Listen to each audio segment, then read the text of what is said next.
गाय का दूध 15 किलो है, 20 किलो है, 22 किलो है, हम कैसे अपनी गाय से ऐसे ही बच्ची बनाएं जो 40 लीटर दूध पैदा करे? ये काम कैसे होगा? या दो गायें हैं, दोनों की जो दूध की पैदावार है तकरीबन 18 से 20 किलो है। एक में एक्सपोर्ट जो सीमन है उसका नॉर्मल रख दिया और एक में एक्सपोर्ट का सेक्स सीमन रख दिया। अब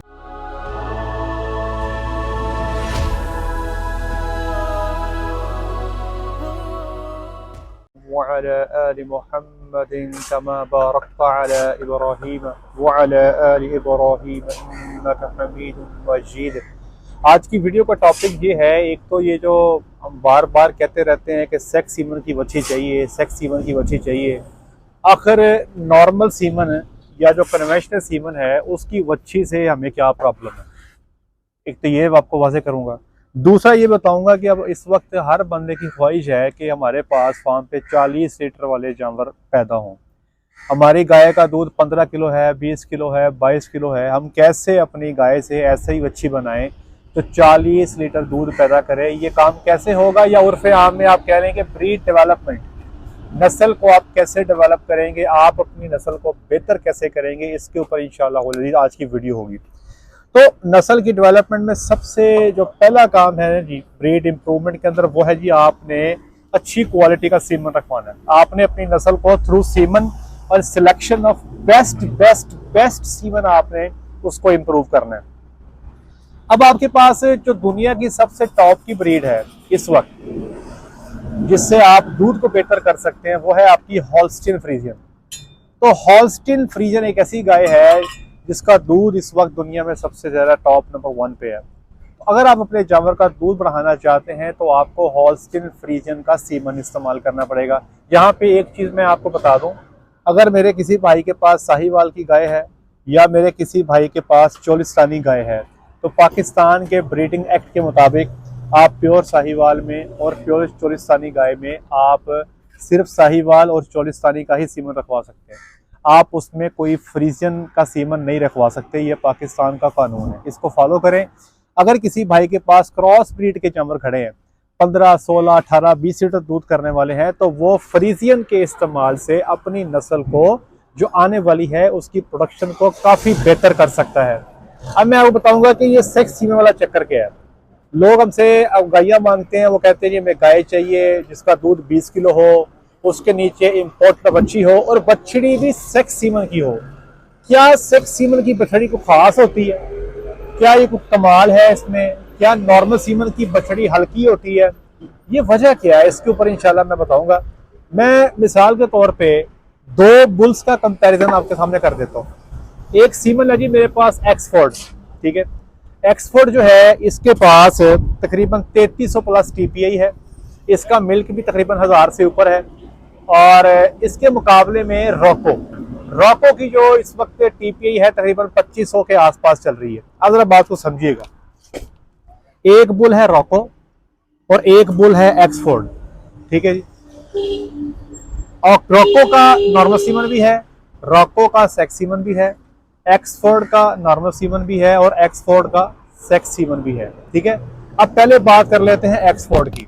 मैंने एक गाय का इंतखाब किया जो मेरे पास 20 लीटर दूध दे रही है।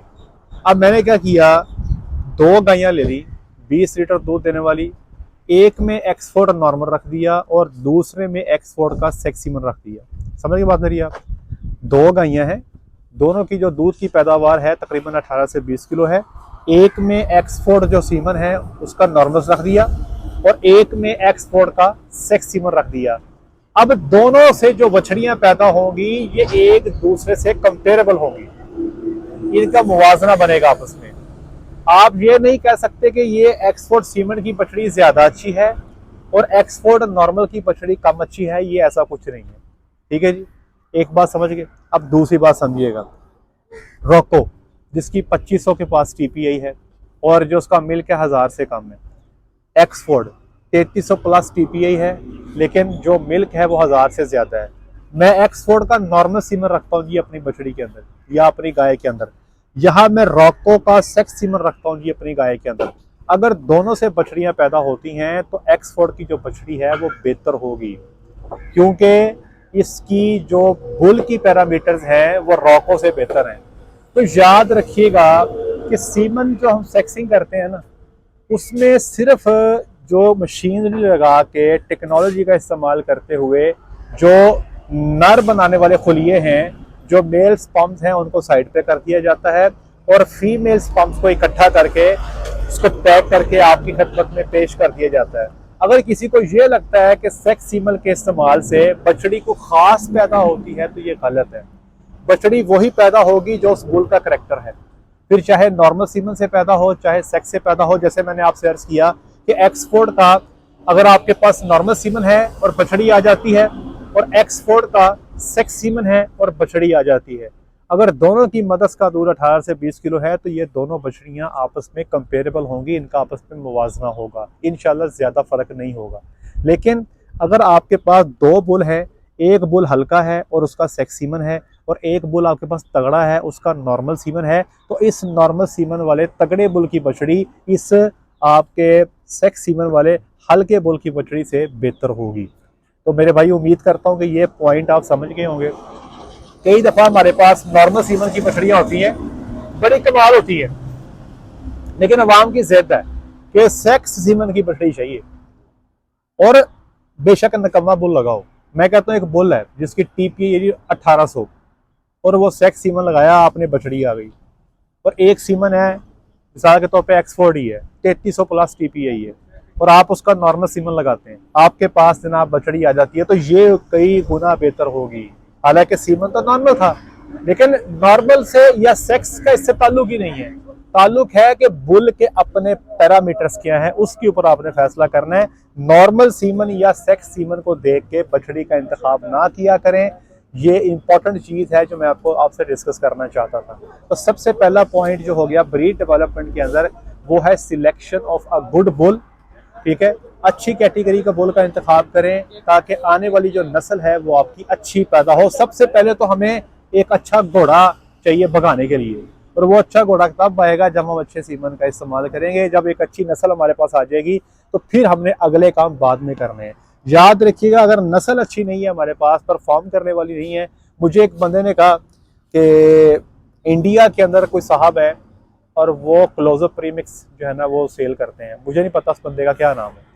वो कहते हैं, वो गारंटी के साथ कहते हैं कि हमारा क्लोजअप प्रीमिक्स इस्तेमाल करो, आपकी जो फ्रीजन गाय है वो अगर 60 लीटर दूध ना दे तो पैसे हमारे वापस, हम गारंटी देते हैं। तो हम भी चूंकि क्लोजअप प्रीमिक्स आपको देते हैं, तो मैंने उस बंदे से ये बोला, मैंने कहा देखो क्लोजअप प्रीमिक्स हम भी देते हैं, लेकिन मेरा ऐसा कोई क्लेम नहीं कि जी अगर ये 60 लीटर ना दे तो ये ऐसे कर देना वैसे कर देना, कोई चैलेंज नहीं। सर याद रखिएगा, खुराक या ये जो इस किस्म के हम साथ में सप्लीमेंट्स देते हैं, ये सिर्फ जानवर का पोटेंशियल लेने में मदद करते हैं।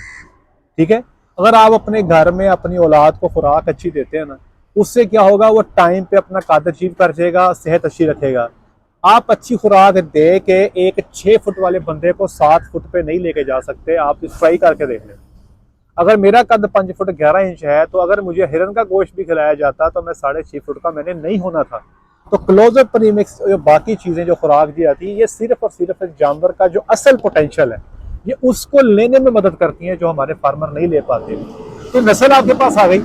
अब दूसरा काम जो सबसे इंपॉर्टेंट है वो आपने करना है कि जानवर की खुराक बहुत इंपॉर्टेंट है। याद रखिएगा, वो लोग जो 40 के आसपास जिनकी उम्र पहुंच गई है और मेरी वीडियो सुन रहे हैं, वो सब जानते हैं कि सारा का सारा जो इंसान का निज़ाम है ना, ये मैदे पे चल रहा है। आपका मैदा ठीक है तो आप इंशाल्लाह ठीक है, अगर आपका मैदा डिस्टर्ब्ड है ना तो आप किसी ना किसी प्रॉब्लम में फंसे ही रहते हैं। तो ये आपके जिस्म का ड्राइविंग आपकी बॉडी है। आप सिंपल सी मिसाल दें, आपको देता हूँ, गाड़ी का इंजन है। अगर आपके पास गाड़ी है, एक आप उसमें सिंपल पेट्रोल डलवाते हैं और एक बंदा उसमें हाई ऑक्टेन डलवाता है। अब मुझे आपने खुद बताना है कि किस गाड़ी का इंजन ज्यादा बेहतर रहेगा, हाई ऑक्टेन डलवाने वाली का या सिंपल पेट्रोल डलवाने वाले का। ये सवाल आपके लिए, आपने जवाब देना है। बीइंग अ डॉक्टर मैं आपको बता रहा हूँ कि जितना अच्छा फ्यूल आप जानवर के मैदे में डालोगे ना, फ्यूल क्या है उसकी खुराक, उतना अच्छा जानवर परफॉर्म करेगा और उतना आपको पोटेंशियल अच्छा देगा। आखिर क्या वजह है, हॉल्स्टीन फ्रीजियन की एक फार्म पे 10 से 11 माह की बछड़ियां प्रेग्नेंट हो जाती हैं, और क्या वजह है कि उसी एरिया में किसी दूसरे फार्म पे हॉल्स्टीन फ्रीजियन की बछड़ियां 15-16 माह पे गब्बन हो रही हैं। वजह क्या है, ये सारी की वजह है खुराक। हम खुराक में करते हैं कंप्रोमाइज़। हमें लोग कहते हैं कि हमारे पास साइलेज कोई नहीं है, हमें कई लोग कहते हैं हमारे पास वनडे में फलानी आइटम नहीं है, फलानी आइटम नहीं है। कोई कहता है जी मैंने सिर्फ तूड़ी वनडे पे जानवर को पालना है। मेरे भाई अगर आप कंप्रोमाइज़ करेंगे तो जानवर भी आपको उस तरह से परफॉर्मेंस नहीं देंगे। मैंने सारा कुछ करके देखा है। मैंने एक लंबा अरसा तूड़ी वनडे पे जानवरों को मिल्क किया है, मैंने जानवर को सब्ज़ चारे पे वनडे पे मिल्क किया है, मैंने जानवर को साइलेज पे वनडे पे मिल्क किया है, मैंने सब कुछ करके देखा है। जो रिस्पांस आपको साइलेज और वनडे पे आता है वो रिस्पांस किसी और फीडिंग पे आपको नहीं मिलता। तो याद रखिएगा कि अगर आपने जानवर को नस्ल बना ली, नस्ल बनाने के बाद जितनी अच्छी खुराक देंगे उसमें जो मेजर कंपोनेंट्स है खुराक में, अच्छी क्वालिटी का वंडा जो खुद बनाएं और अच्छी क्वालिटी का साइलेज जो आपने खुद बनाना है और मुनासिब मिकदार में देना है। हमारे यहाँ शहरों में शायद रवाज ही नहीं है, गायों में सॉरी शहरों में और देहातों में ये रिवाज ही नहीं है कि खुश्क गाय को या फिर छोटे बच्चे को 3, 4, 5, 6 माह की बछड़ी को कट्टे को वंडा डालने का रवाज ही नहीं है। लोग कहते हैं ये कौन सा दूध देती है, तो बहुत ज़्यादा शुगर मेला लगा देता है तो थोड़ा सा चोकर फेंक देते हैं। मेरे भाइयों आपको प्रॉपर खुराक देनी पड़ेगी। हम जानवर को प्रॉपर खुराक देते हैं, इस पर मैंने पूरी वीडियो रिकॉर्ड करवाई हुई है कि आपने जानवर को पैदाइश से लेके बच्चा देने तक हर माह में कितना वंडा और कितना साइलेज देना है। ये देंगे तो पोटेंशियल मिलेगा, नहीं देंगे तो आपको रिस्पांस पूरा नहीं मिलेगा। ये तो होगी दो बातें। तीसरे नंबर पे आने जी आपकी मैनेजमेंट। मैनेजमेंट क्या है जी, एक फार्म है, वहाँ पे खुराक भी अच्छी है, वहाँ पे जानवर की नस्ल भी अच्छी है, लेकिन वो दूध की एवरेज जो है वो 22 लीटर ले रहे हैं और एक दूसरा फार्म जो है वो 26 लीटर ले रहा है। वजह नंबर 1, क्या आप जानवर की मिल्किंग 3 दफ़ा करते हैं, 2 दफ़ा करते हैं, ये मैनेजमेंट है। नंबर 2, क्या आप जानवरों के नीचे जो आपकी रेत है क्या वो साफ़ सुथरी है। नंबर 3, क्या आपके जानवर के बैठने की जगह कंफर्टेबल है। नंबर 4, क्या आपका जानवर मिल्किंग के बाद उसको इजी एक्सेस है वनडे की, क्या वो खुला है, क्या वो बांधा हुआ है, क्या उसको पानी टाइम पर मिलता है। मिल्किंग पार्लर पे उसका SFMT रूटीन से किया जाता है, सर्फ टेस्ट जिसे कहते हैं। क्या आप अपने मिल्किंग पार्लर के लाइनर टाइम पे चेंज करते हैं, क्या आप अपने जानवरों की हूफ ट्रिमिंग टाइम पर करवाते हैं, क्या आप अपने जानवर को टाइम पे प्रेग्नेंट करवाते हैं।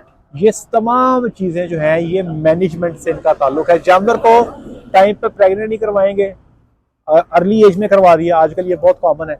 और साड़ी जी 9 माह की बच्ची ईट से आ गई, 250 किलो वेट होता है, टीका रखवा देते हैं, बाद में ना पूरी हाइट होती है ना पूरा दूध आता है। अब नस्ल तो बहुत अच्छी थी लेकिन आप ये मैनेजमेंट में एक बहुत बड़ी मिस्टेक कर गए। आपने बिल्कुल छोटी सी को जो है ना वो आपने जो है ना जी टीका रखवा दिया। इसी तरह जानवर तो बहुत अच्छा ले लिया लेकिन वो किसी बंदे ने कह दिया बच्चा देने के बाद जी 10 दिन वंडा नहीं देना, ये तो जी कच्चा मला फेंकेगी, लो जी जानवर का बड़ा गर्क हो गया, वो दूध नहीं देगा। जानवर तो बहुत अच्छा है लेकिन काविंग के टाइम पे डिस्टर्बेंस बन गई, उसको RFM हो गया, जब उसकी ज़ेर रुक गई तो बंदे को समझ नहीं आ रही, अद्धे डॉक्टर कह रहे निकलवा दो, अद्धे कह रहे ना निकलवाओ, जानवर खचक गया, फिर प्रॉब्लम बन गई। तो मैनेजमेंट एक इतना बड़ा टॉपिक है कि इसके ऊपर 4 साल की बाकायदा डिग्रीज हैं एनिमल मैनेजमेंट के ऊपर कि आपने एक दूध वाले जानवर को मैनेज कैसे करना है। जाहिर बात है मैं 10 या 15 मिनट की वीडियो में एक्सप्लेन तो नहीं कर सकूंगा, लेकिन मैनेजमेंट जब तक आपकी बेहतर नहीं होगी, आपके पास नस्ल मौजूद है, आपके पास खुराक भी मौजूद है, आप जानवर से दूध लेने में कामयाब नहीं होंगे। और आखिरी चीज़ है ये जानवर की हेल्थ। जितना मर्जी जानवर अच्छा हो, जैसे मर्जी खुराक हो, जैसे मर्जी मैनेजमेंट अच्छी हो, अगर आपका जानवर हेल्दी नहीं है, किसी बीमारी का शिकार है, हमारे यहाँ बहुत सारे आपके उंगली आगे आ रही हैं, बहुत सारी बीमारियाँ ऐसी हैं, बहुत सारे मसाइल ऐसे हैं जो जिसमें जानवर गिर जाते हैं। जैसे मिसाल के तौर पे आपके जानवर को सब क्लिनिकल मास्टाइटिस है, वो छिड़ियाँ नहीं आ रही ना हैवाने पैथोलॉजी है। अब आपको तो लगता है कि जानवर बिल्कुल ठीक है, आप कहेंगे यार डॉक्टर साहब जानवर का दूध कम होने लग गया, कल इसने दिया था तनाब 24 घंटे में 30 kg, आज ये 28 दे रही है, फिर ये 24 पे आ गई है। आप उसका सर्फ टेस्ट करेंगे, मेजॉरिटी केसेस में आपको पता लगेगा कि आपका जानवर जो है ये सब क्लिनिकल मास्टाइटिस का शिकार हो गया, जिसको हम खुफिया साड़ू कहते हैं। अगर आप सर्फ टेस्ट करेंगे तो आपके सामने आ जाएगा। तो मेरे भाइयों आपको आपके जानवर की हेल्थ बहुत ज़रूरी है। अब दूसरा नंबर पे अमूमी तौर पे ये देखा गया है कि काविंग के बाद का जो पहला महीना है, बच्चा देने के बाद का पहला महीना, ये अमूमी तौर पे हमारे फार्मर जो हैं इसको मैनेज नहीं कर पाते, प्रॉपर खुराक नहीं दे पाते और प्रॉपर जो है जानवर को नेगेटिव एनर्जी से बाहर नहीं निकाल पाते, फिर वो जानवर वहाँ में खचक जाता, पूरा दूध नहीं देता। तो किस्सा मुख्तसर 4 चीज़ें: अच्छी नस्ल जिसको आप अच्छे सीमन से बना सकते हैं, नंबर 2 अच्छी खुराक, नंबर 3 अच्छी मैनेजमेंट, नंबर 4 अच्छी जानवर की सेहत, ये 4 चीजें इकट्ठी होंगी तो आपको दूध मिलेगा। अगर इनमें से एक चीज भी आपने मिस कर दी, एक भी मिस कर दी, हेल्थ मिस कर दी, नो मिल्क, मैनेजमेंट मिस कर दी, नो मिल्क, आपने जानवर की खुराक मिस कर दी, दूध पूरा नहीं ले पाएंगे, नस्ल मिस कर दी तो पूरा दूध नहीं ले पाएंगे। अब कई बंदों ने ये वीडियो देखनी है और वो ये देखेंगे कि शायद इस वीडियो में कोई नुस्खा जात बताए जाएंगे, कोई देसी नुस्खा, कोई ये घी डाल दें, कोई गुड़ डाल दें, कोई लस्सी पिला दें, कोई मक्खन दे दें, कोई बादाम दे दें, कोई अजवैन दे दें, कोई काली नमक दे दें, कोई काला मिर्च दे दें। मेरे भाइयों, एक बात याद रख लें, मेरी बात थोड़ी कड़वी होगी लेकिन जरा इसको सोचिएगा बैठ के। अगर ये मसाले जिसमें ये आप मैंने इतनी सारी चीज़ें गिनाई हैं, अगर ये इतने ही इफेक्टिव होते ना, इतने ही कारआमद होते, तो आज आप और मैं बाहर से गायें इंपोर्ट ना करते।